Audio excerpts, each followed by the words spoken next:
Moin! We have now made our way to Lubeck, and this is where the canals start. Lubeck is such a beautiful town with so much culture and history. This is for sure our favorite town amongst all the places that we've visited so far. Here you can find Niederegger marzipan and its most famous city symbol, the Holstentor city gate. It was built in 1464 to protect the city from enemy attacks. Today it holds the city museum and it's still a beautiful landmark.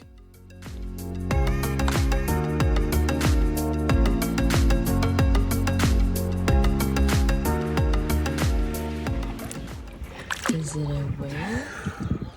No, it's Daniel. He's cleaning the bottom of Anjo.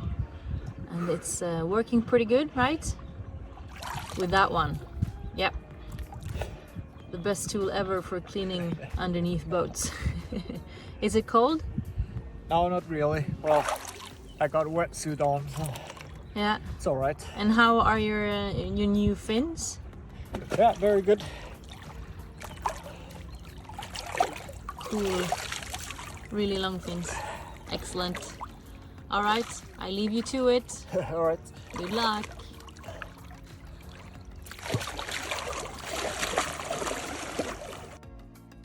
The first locks that we go through are rather small, but they seem to get higher and higher as we go. In the German waterways, we have to call the lockmaster on the VHF radio in order to get a permission to go into the lock. The barges always have priority and we have to stay out of the way at all times. Sometimes we are lucky and we are the only vessel in the lock, but most times we have to share the precious space.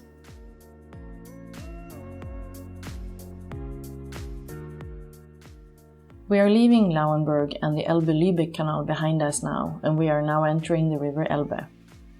We have heard that the water is supposed to be quite low, and also that there are sand dunes here and there, so we keep our fingers crossed that we get to the next canal, the Elbe-Seitenkanal, without any fuss. The Lauenburg Old City, or Lower Town, that you see here is quite spectacular. We were there yesterday, we went for a walk, and some of the houses are from the 1600s, and people do still live in them, which is rather cool. It's already around 30 degrees outside, and it's only 9 o'clock in the morning. This is also quite cool, actually, but it may be too hot for us later on.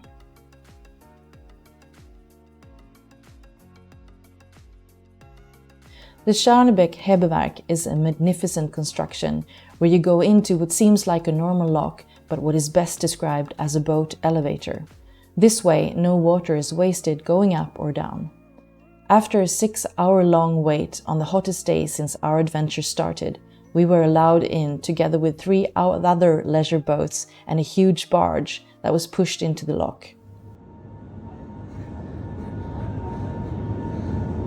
Going up.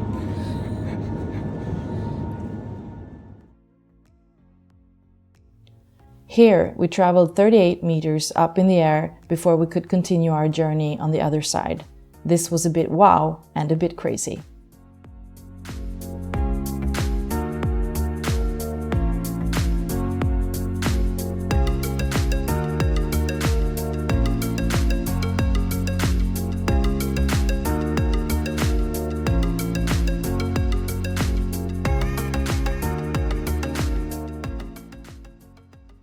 When we arrived in Ulsen, we started to notice the lack of water depth that we had so far just heard about.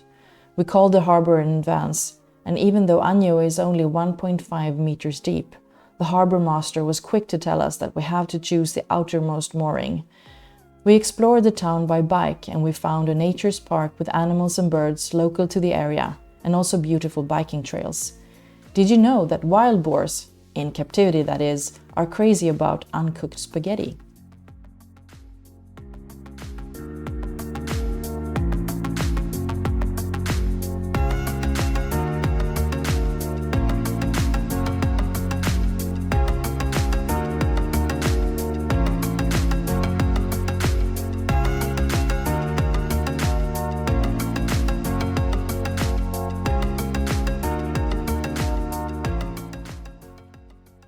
In the city of Hannover, we stayed for a bit longer as we had to fix a few things. It gave us time to explore the city and meet some new friends from Sweden that are also out on an adventure by boat. the world is small.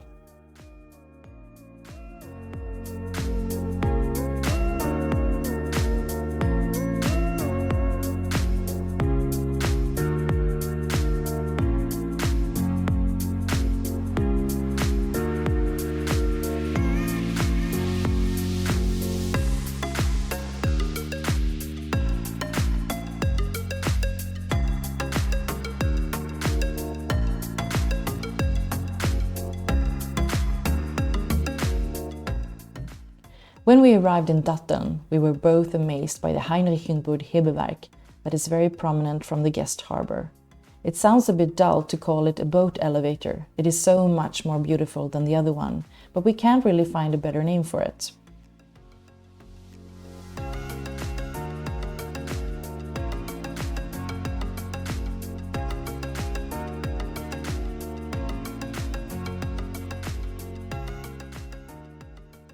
It was built in 1899 and it was in use for around 70 years before a new lock was built in the vicinity of the old one.